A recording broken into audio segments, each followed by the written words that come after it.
Hello అండి. ఎలా ఉన్నారు అందరూ? అందరూ బాగున్నారు కదండీ! ఇదైతే మా గ్రామ దేవత పండగండి. దుర్గమ్మ తల్లి పండగ.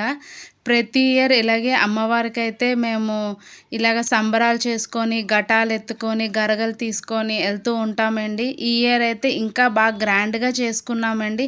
గ్రాండ్ ఇన్ ద సెన్స్ అంటే ఇంకా ఎక్కువగా జనాలతోని, ఇంకా చాలా ఉత్సవాలతోని ఇలాగే అమ్మవారికి ఇలా 108 కుండలతోని జలాభిషేకం అండి. అంటే 108 కుండలతో పసుపు నీళ్ళతోని అమ్మవారికైతే మేము ఇలాగా ఫస్ట్ ఈ 108 కుండలు ఇలాగ ఊరేగింపులాగా తీసుకొనెళ్ళి మేముండే గ్రామంలోని మొత్తం చాలా ప్లేసెస్ అయితే ఇలాగా ఈ నీళ్ళు ఘటాలతో పట్టుకొని తిరుగుతామండి. ఈ నీళ్ళ కుండలు, ఈ ఘటాలు అమ్మవారికి డప్పులు, బాజాలతోని ఇలాగ కోలాటంగా తీసుకొని వెళ్తూ ఉంటామండి. ఇలా అంతా తిరిగిన తర్వాత ఆ కుండలతో నీళ్ళైతే తీసుకెళ్ళి అమ్మవారి పాదాల మీద అయితే అభిషేకం చేస్తామండి. ఇలా మాకైతే ఈ పండగ అయితే 5 రోజులు చేస్తామండి. ఫస్ట్ డే అయితే మటుకు ఇలాగ అమ్మవారికైతే 108 కుండలతో ఇలా నీళ్లు తీసుకొని వెళ్ళి అలాగే ఘటాలు పట్టుకొని గుడి ధర్మకర్తలు ఉంటారు కదండి, వాళ్ళైతే ఈ ఘటాలు తీసుకొని వెళ్తూ ఉంటారండి.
ఇక్కడ ఈ 4 వీధుల్లోని మాకిక్కడ 3 వేప చెట్లయితే ఉన్నాయి.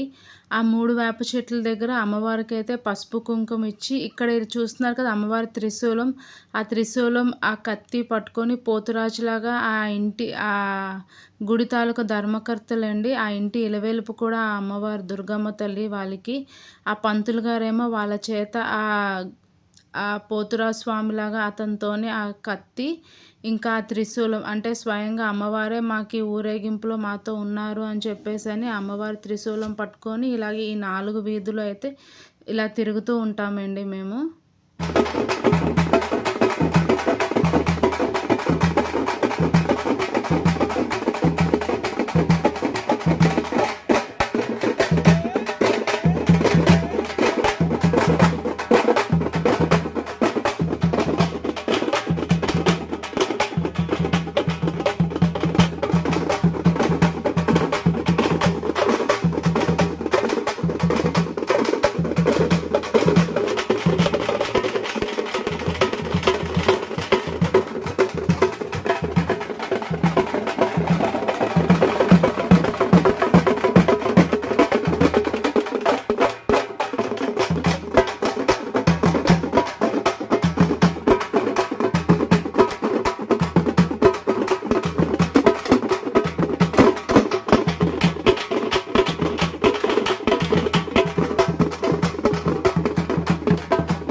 అందరూ అండి మ్యాక్సిమం అందరూ మా ఏరియాలో ప్రతి ఒక్కరు వచ్చి ఇలాగ అమ్మవారికి చల్లి కుండలు పట్టుకొని అందరూ వెళ్తూ ఉంటామండి. గుడి దగ్గర అందరూ కలిసి ఆ కుండలతో అమ్మవారికి అయితే అభిషేకం చేస్తాము.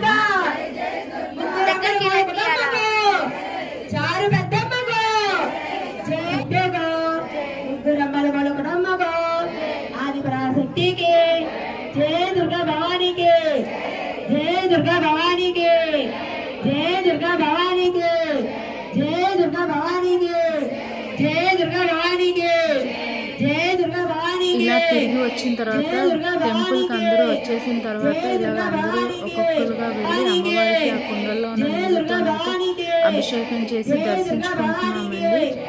जय दुर्गा भवानी के, जय दुर्गा भवानी के, जय दुर्गा भवानी के, जय दुर्गा भवानी के। ఇది అమ్మవారి మెయిన్ గుడి అండి. మాకు నిజంగా అమ్మవారిని చూస్తుంటే మాకు విజయవాడ కనకదుర్గ తల్లి ఆవిడే గుర్తొస్తున్నారండి. ఆ అలంకరణ అంతాన నిజంగా మా పంతులు గారు అయితే ఆయనకి నిజంగా చాలా చాలా గ్రేట్ అండి. అంత ఓపికగా అమ్మవారికి రోజు నిత్యం పూజలు చేసి మంచిగా ఆ అమ్మవారిని అలంకరించి మా అందరికీ చల్లగా ఉండాలని అమ్మవారికి నిత్యం పూజలు చేస్తూ చూస్తున్నారు కదండి. అమ్మవారి మొహం ఎంత కలగా ఎంత నవ్వుతూ ఉన్నారో. ఇలా అందరూ తెచ్చి ఆ కుండల నీళ్ళతోనైతే అమ్మవారికి అయితే ఇలా అభిషేకం చేసుకున్నామండి. తర్వాత సాయంత్రం అయితే అమ్మవారికి ఇలాగ అలంకరించారండి. చూడండి అమ్మవారు ఎంత చక్కగా ముచ్చటగా అలంకరించారో. అమ్మవారిని చూడడానికి 2 కళ్ళు సరిపోవండి, అంత బాగా అలంకరించారు పంతులు గారు అయితే మటుకు. మాదైతే ఇది 5 రోజుల పండగ అని చెప్పాను కదండి. ఇది మొదటి రోజు పండగ అండి. మొదటి రోజు ఇలాగ కుండలతో నీళ్ళు తీసుకొచ్చి అమ్మవారికి అయితే నీళ్ళతో అభిషేకం చేసామండి. సో నా వీడియో మీకు ఎలా అనిపించిందో నాకైతే కమెంట్ సెక్షన్లో చెప్పడం మర్చిపోవద్దు. Please subscribe.